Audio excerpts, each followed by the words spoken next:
Pogledajte vi ljudi koliko je tu para. To su dronovi, to su obdarene omladinke, mislim plastikom. To su budžet. Ali da li vi od 20 kompozicija možete da upamtite jednu? Može se klasična muzika i sa tim finim novinarskim cakama približiti publici. Ako neko ima dobar marketing, ako ima podršku medija, ako ima podršku i oni koji daju pare, jer uvek se nešto malo i dotira iz nekih fondova, mislim da nema zime i da ne treba da kukamo da ćemo klasiku samo da slušamo za Dan žalosti. Dan žalosti je ono što gledamo u našim medijima. Dan žalosti je ono ko su predstavnici naše estrade. To je, reći ću, Sodoma i Gomora. Ajde da kažemo za ove koji su rođeni posle 8. sedmice ili jogurt revolucije, za ove rođeni 1988. koji su moja najvernija publika, rekao bih armija. Njihov ukus je zaista neverovatan. To je zaista od Silvane do Nirvane. Kod njih može i Prijovićka, a može i Džoni Štulić.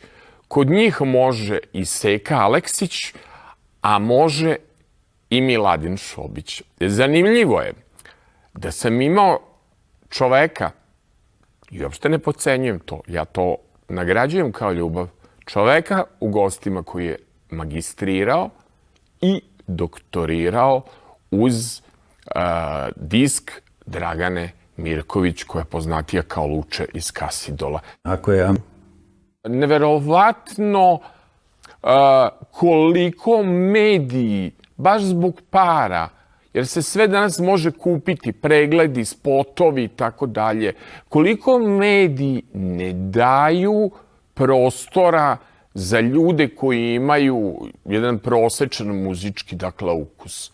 Znam da mi je jedno pojavljivanje u žiriju Beogradskog proleća donelo preko 50 poruka na Messengeru gde su me ljudi pitali a zašto mi nemamo pristojni show program na javnom servisu Srbije, zašto nemamo mi festivala, zašto mi nemamo muziku koja je nama potrebna, zašto je naša muzika pretvorena u ovo, u ove bube, jale, u ove poruke koje postoje. Je li to život? Je li to ovo ljubavna poruka?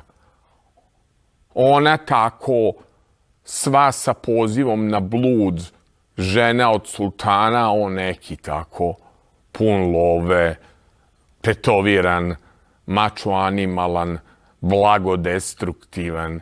I kakva je to poruka?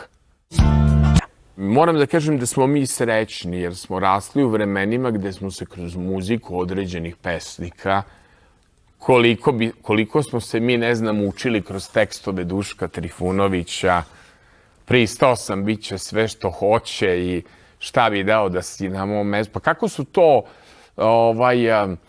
velike, ne očekuj da te iko razume, kako su to velike poruke koji su pesnici, ima neka tajna veza. Kakve su to velike poruke koji su pesnici i u pop muzici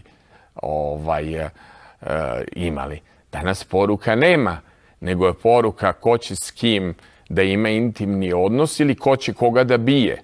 Nema cenzure, nema ničega, a realno mislim da sistem koji bih ja nazvao neokapitalistički, s obzirom da smo mi deca socijalizma, ako tako mogu da kažem, to je sistem u kome je sve u ime profita dozvoljeno.